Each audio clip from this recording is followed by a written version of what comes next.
Lawnmower just starts outside. Yeah. Oh, it happens. I'll mute. Hey, everybody. Welcome to another episode of Military Money Mistakes Live.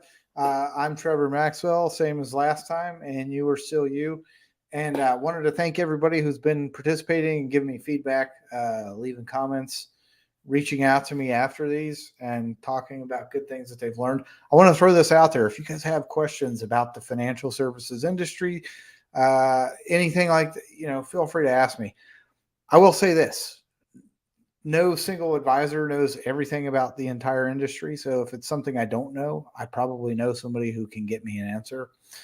So submit those, whatever it is, and I will take that question and turn it into an episode. So got Scott Tucker joining me today. We just had a great live session. We've been going live inside our insiders portal every day. Wanted to show that. So just talking about all kinds of stuff. You know, Today we talked a lot about health and how that relates to wealth as well. So if you are interested in joining that portal, just go to militaryretirementblueprint.com. You can sign in.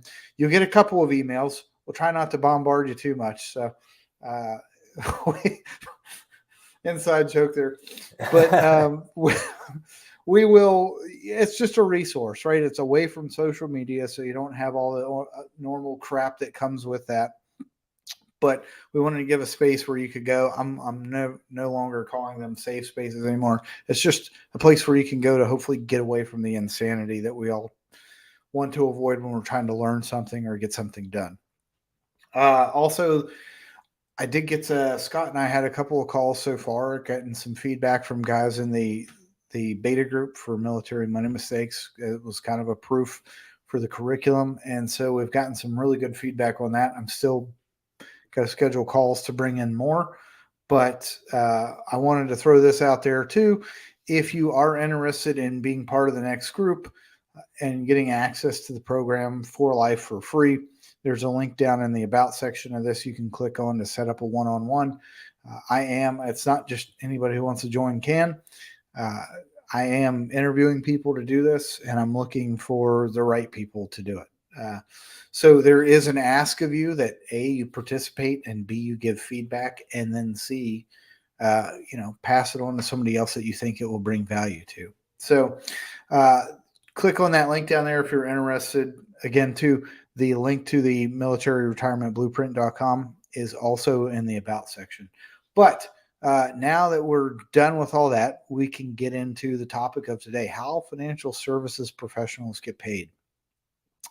And I know, like, when you're new to the industry, and Scott, you can chime in here anytime you want to.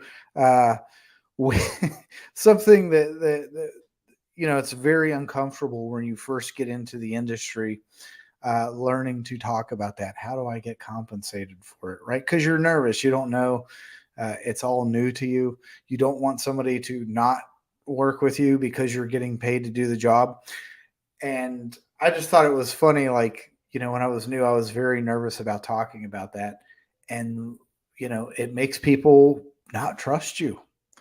And eventually I had that epiphany. It's like, hey, look, man, this is my job. I shouldn't feel guilty about being compensated for what I'm doing. The guy who works for Pratt Whitney or, Hewlett, any of these big contractors, they don't get hung up about the fact that they get paid for their work. So why should I, uh, have those same hangouts about me getting paid for mine, right? Scott, I guess, did you kind of have sort of Absolutely. Because I remember when I was first getting recruited in this industry, and I got an email from the OSJ at the firm that I was going to be joining in, and there was another guy that recruited me in, and he emailed me back. And I was a captain in the Army at this time, 28 years old or something. He emailed us back and said, "All right, guys, we're excited about this, blah blah blah, but be clear, this is a sales job." And I just had no idea what that was. I didn't even understand. I mean, and I understood that you got kind of paid through the companies that you recommended or something like that, but it was it was a big eye opener, and it was years before I even got compensated, significantly, where I could feel like I'd earned anything. because yeah, I was afraid to ask. And then there's so much in the zeitgeist out there about not paying a financial professional, or that they cost too much, or fees and all that kind of stuff. And what's lost in there is that's really just, one firm or one type of financial product or service or advisory service competing against the other ones. So you got to find different reasons to say, hey, we're better or worse, or this or that. And an easy one to always come back on, whatever it might be, is always going to be pricing. And so what ends up happening in any sort of commodity type of environment, you have to compete in a red ocean, right? If you've read that book, Blue Ocean, this is what this is all about. You kind of get stuck competing. So how do you compete? You have to be like really, really, really, really good, or you just underprice them. And so when you're in the beginning, you're not going to be that good. So you feel justified. Well, how can I really charge? I'm still kind of new at this. And that can, there's a goalpost moving. I'll just, kind of wait until I know more. I'll go get more certifications. So people go spend money, time, years. It takes 3 years to get certified financial planning. Where's my camera? And now you're a certified financial planner and realize, well, that's what everybody else did. So now there's an ocean of certified financial planners on top of that, and they're all still kind of in the same boat. And, that's where we recognize, at least for our case, we recognize we got to go create our own blue ocean and not even compete in that marketplace, so we don't get stuck in that environment. That said, it's always a difficult conversation when you're self-employed. And it really depends on the business model. And since we don't fully control our business model, that's just a matter of being a broker. There's a lot of industries like this. We can only do so much. Like I had a conversation with someone yesterday who's asking, could I send someone to you if they just wanted to do like paid consulting, and you'd give them an insurance strategy, but they just pay you for the time and they could go do whatever they want with it? We were like, yeah, sure. I just don't know how to do that, because where would they go get the product or the service that we recommend, And so it's just a weird dilemma. It's like, in some cases, we can't even say to someone, hey, I need to charge you for this amount at this, for this, time and service or whatever. So it's always a struggle to know what the right way to do it. And hats off to the people who do and stick to it. Say, this is what I'm worth. Yeah. Well, that I think that comes with just maturity and understanding that, and getting to the point where you're like, hey, dude, I'm no longer like, my time is valuable to me, right? And so now I don't have issues with that. When somebody's like, what do you get paid? I don't have a problem discussing that. So, first thing I wanted to talk about was fees. Like, that's the primary way that a lot of people who are actual financial advisors get compensated.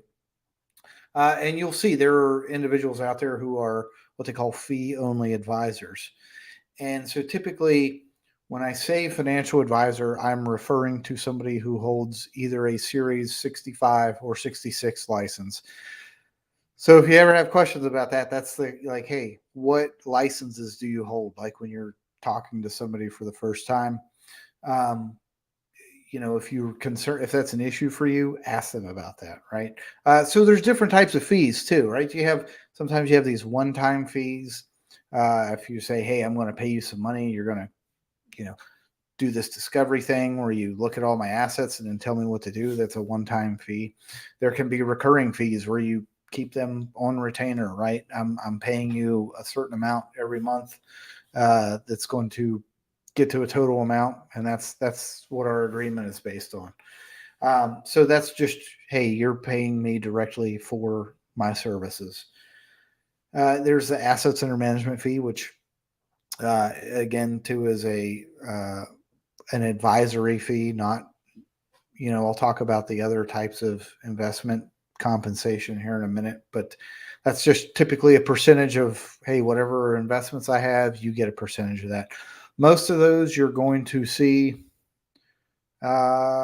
depends on where you go. Some of these companies charge higher fees, but they also say, hey, you know what? Well, we're going to do more work. It's funny because a lot of the extra work that they're doing isn't really being done by them. It's being done by computers and algorithms and stuff like that. So they may charge higher fees with the, they may say, well, the value in paying these extra fees for you is that, when things don't go as planned, we'll take care of you.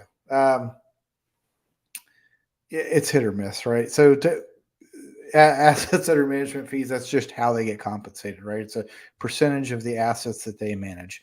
And then some of them will do a combination. They'll say, hey, you know what? It's a annual planning fee of this or whatever, and then a assets under management fee of this.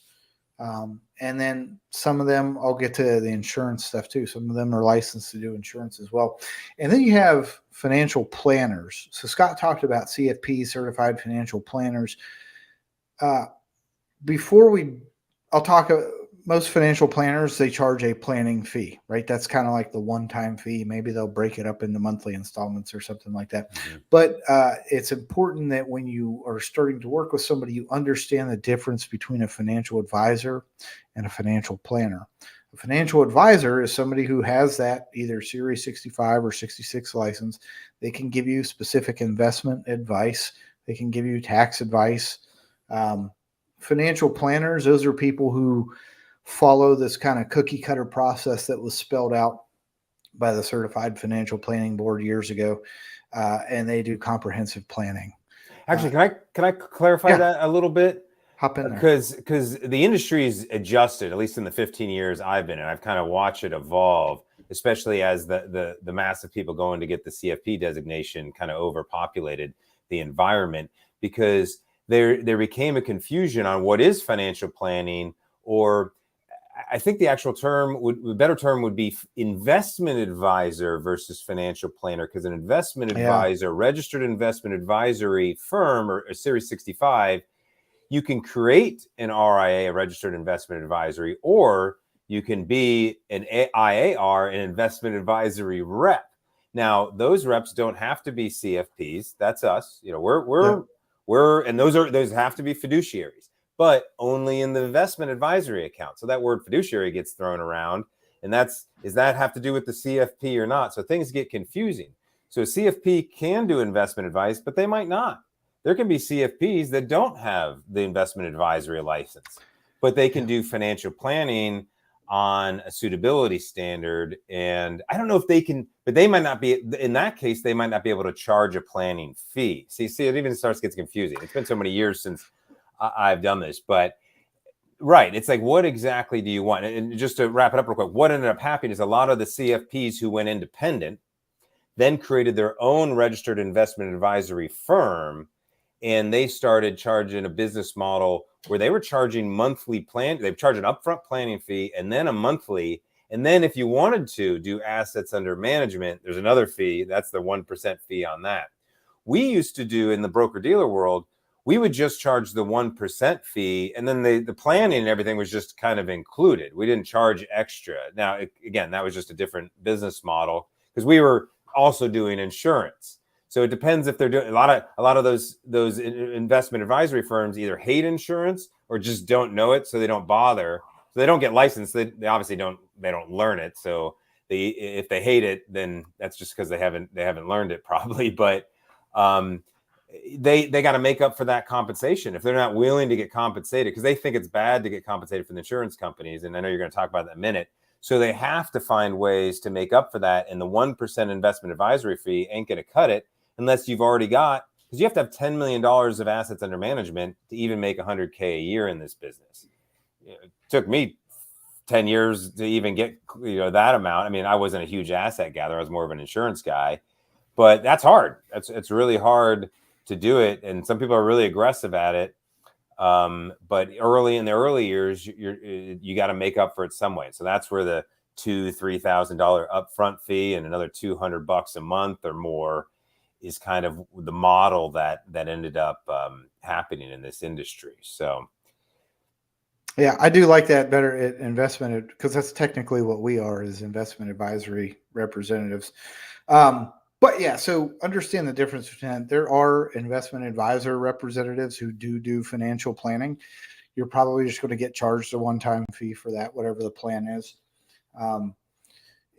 so understand the difference between that, right? And ask somebody when they're doing a plan for, hey, are you an investment advisor? Some of them may have other licenses, which I'll talk about later. And then the third one that I wanted to talk about, coaches. And so I am a huge fan. I mean, the whole reason I started Military Money Mistakes is because I kind of like the idea of the coaching a little. Maybe that's just the senior enlisted guy in me. I like the combination of the education and the kind of helping you like based on goals. And then other stuff that you have, like, guess what? I can still help with all that because I'm still, I have the investment advisory and the insurance license. If you have other stuff, not that you have to, but I'm there if you need me. So coaches may or may not be licensed individuals. There is no, federal regulation for coaches, right? There's no like, the coaching programs say, well, you're in a fiduciary capacity. You're not. Like, it won't hold up in court. There's no legal requirement from any regulatory body that says as a coach, you're in a fiduciary capacity. What they do is they put it in whatever you get if you get a coaching certification, they say, well, you have that as part of the program. It's part of our core code of ethics or whatever. Right. Right. Yeah. But, coaches, typically they may charge like a monthly or an annual fee or like a one-time purchase of a program. So any of those people who are charging any kind of fees, they should give you some sort of client service agreement. And inside that agreement, it should spell out any and all fees that you're paying. And in addition to whatever you're paying for that program, other ways that they make money. So for like my coaching program, I say, hey, yes, you're paying me for this coaching program. However, I also, work as an investment advisor rep and as an insurance agent. Whenever I'm doing those work, that business, I'm working in the capacity of either advisor or agent, not as a coach. Like, they should put something in there that spells out like, hey, here's where the line is between these roles. So just understand that, because like a lot of people may think, you're paying for all this stuff with one thing, but you're not, right? So be sure you read some of that fine print. I know it's super boring and not, makes you want to fall asleep really quick, but it's super important. Now we'll get into commission-based roles. So the first one I'll talk about, registered reps, like Scott and I used to be. Those are typically individuals that hold either a Series 6 or 7 license. And basically you're paid for that by way of a sales charge for executing transactions, some kind of regulated securities. Series 6, it's usually mutual funds. Yeah. Series 7, you can do everything. You can do stocks, bonds, ETFs. But typically you're compensated by commission from a sales charge. Go ahead. And that aspect of the broker dealer world, especially as a beginner, when you're trying to justify how you're getting compensated, those are called A shares. So if you hear the difference between A shares and C shares or whatever, the different types of mutual funds, this is 1980s type stuff. And of course, these firms are so huge, this is how they get compensated. So they're still trying to justify selling the A shares when we know there's this whole other world of just, log onto a website and go to Vanguard and you pay barely anything. So when the whole ETF and index fund thing kicked off, that really took a hit for people trying to justify selling their A shares so they can get 5% up front. So for every $100 you would put into an account, $5 goes to the financial advisor. And again, that's what kind of really how I was getting my financial planning fee, because I wasn't charging any other, flat cost where they'd have to pay me cash or credit card. And that's what's crazy about the financial thing. Is there financial advisors having people pay their monthly financial planning fee with a credit card? Like, I'm sure that exists. Right. Something else to understand too, like when some of those, like especially mutual funds, ETFs, a lot of those, there's fund fees on top of that too. Like you buy mutual fund A shares, yes, you're paying 5% up front.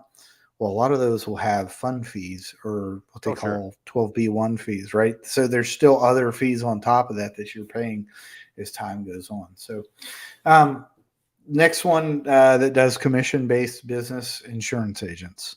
And obviously life insurance and annuities, the best way to tell if somebody is a life insurance or an annuity agent is go on look on their role under LinkedIn. A lot of times it'll say financial representative. Like that's the term that they use for a lot of people who are only licensed to do insurance. Uh, Oh, some of I see, because them, they can't say financial advisor. yeah, they can't say advisor, they can't say registered rep, or they. This is my other favorite one that cracks me up is they put like, well, I'm a benefits advisor. Well, especially people who work in and around the military transition space, they try to Mhm. push themselves off as like, oh, I'm a benefits advisor, and I'm like, just come out and say it. You're a life insurance agent, right? Like, stop feeling like you're asleep. And so there's a reason people I feel was like there, so many of man. these guys are sleazeballs, right? It's because you're afraid because you feel like you're a sleazeball Yeah, if you say I sell life insurance, and I'm like, why? Like you're not. It's not like you're screwing people over. It's a valid need, right? You're yeah, yeah, helping yeah. somebody. Yeah. Oh, So that don't was feel me. bad about it. That was me Yeah. for years and years and years. I got so Yeah. scared because of all the, just I got focused in on, oh, somebody said something bad about the idea of getting commission for doing the thing that the client wanted. And, so yeah, it's a struggle. It was a struggle for a long time. But now it's just kind of funny. It's like, yeah, man, like I got out of the military. Now I'm a life insurance agent. Like, this is what I Yeah. expected, but I got good at it. So what am I supposed to do?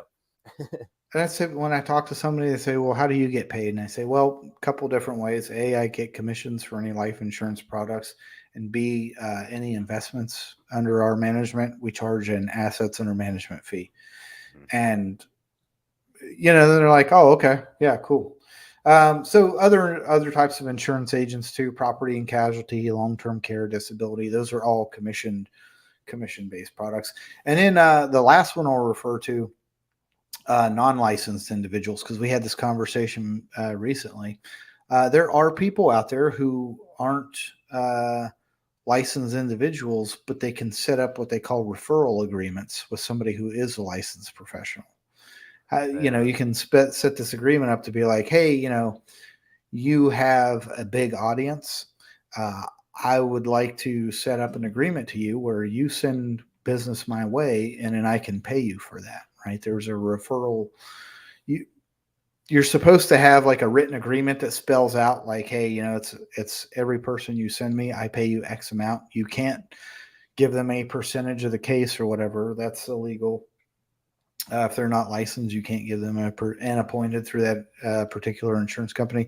You can't cut them in on the case. So that's another way. If maybe you're looking, if you're super popular, have a huge audience, that's something you can do. If you find up, it's kind of like all these affiliate marketers, right? Hey, click on this link here, my Well, affiliate link, and you can.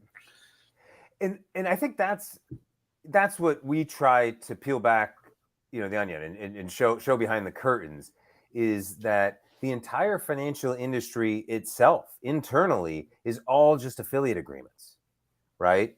And in some ways, it kind of, if you actually look at it and draw it out on a whiteboard, it kind of looks like a multi-level marketing or network marketing thing because everybody's getting a cut on top of the cut. And what just happens differently is, unless you get recruited in to be a financial advisor, you're getting clients. So it's not quite like multi-level marketing because there is an end customer. A lot of these financial planning firms that are actually are multi-level marketing firms, that's how they recruit.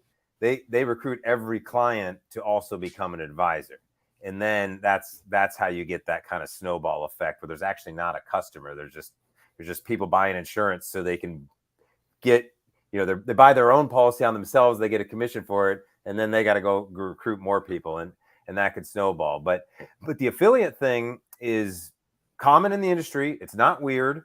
And so what the opportunity is here in this day and age is, to tap into the way online marketing affiliation works, and leverage a similar model. And that's what we're rolling out in some capacity as well. It's like, hey, if you like what someone does and you want to send them your way, like if you like Nikes and you tell people to go buy Nike doesn't hook you up for that referral.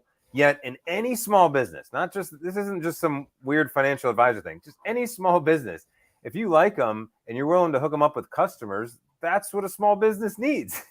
So of course they're going to be happy to tie in and compensate for you. It's not weird. And the other thing I was talking yesterday with a guy is like, what we need to do as financial advisors is not tell people how to just save money and hope the stock market helps you grow the money for you. Ultimately, we need to increase our sources of income. That's how you build wealth in the post-military or even on active duty. Look at the people who, instead of go buying the next truck, go buy a new real estate investment property. Who wins? I mean, it's not that hard. Yet some people either get scared of the idea of affiliation or don't think it's possible for some reason. It's interesting, but that's just business. Yeah. Yeah. I mean, it's even tougher for the people who have never done it before. That's why they say every entrepreneur's greatest leap is going from 0 to 1. So I'll close this out here with this, right? If someone, if you're looking at working with a financial professional and they can't or won't give you a straight answer on how they're compensated, that should make the hair on the back of your neck stand up. Like maybe it's just because they're brand new and they just don't know how to do it yet. Maybe they don't know themselves. Yeah. Or if they don't know, that's even worse. I don't really know how I get paid. I just know that, I give you this, I read through this little booklet they gave me and tell you these things here. And then you say, okay. And if you don't say, okay, then I go down to this section and spout off these lines here until you say, okay. And if you don't say okay after that, I say, let me go get my manager. Let him talk to you. And then that guy comes in. He has an even better book. Sounds like a car dealership, man. Right? Yeah, that's exactly what it is. But anyways, if you guys are interested in coming to the portal, checking out all the information we have on SBP alternatives, what to do with your TSP, we got all kinds of other content in there about things. It's more than just personal finance. We're like Scott said earlier in our we go live in there every day at noon. Like it's not just about money; it's about lifestyle too, right? Yeah. Setting yourself up to live the life you want. What's the point of the money if you got no purpose to use it for other than age 70? Yep. And at that point, most people have built this nest egg, paid all these fees, and once you do the math on how those fees add up, now you're sitting at age 70. People are afraid to even use their money, so now they just have a giant nest egg. They're barely using it. They're still paying fees. I mean, and that's what we're just trying to do. And that's honestly, I'm beyond the what's right or wrong. There just is. There's different options for everybody, and what we're trying to do is show people, hey, we think this is the modern approach, more efficient. A lot of the things that you're paying $2,000 for a financial plan for, even paying assets under management fees, a lot of times you can just Google that stuff now. And so now you can focus more on the lifestyle. And that's what we're doing with the war chest strategy. What's the purpose of this? So let's give ourselves an option to figure it out in the next 3 to 5 years. Not just, all right, well, there's my TSP. I'll look into it in 20 years. That's not very motivating. Yep. So, if you do, Scott said, talking about the math on that stuff, I do the math on that in the military money mistakes coaching cohort. That's one of the things I talk about a lot because I feel like if you understand it, if you see it, then you kind of get it a little better. But anyways, that's it. We'll be back next week. And until then, appreciate everybody coming out to check us out and look forward to seeing you next week. Take care. Cool. Thanks, man.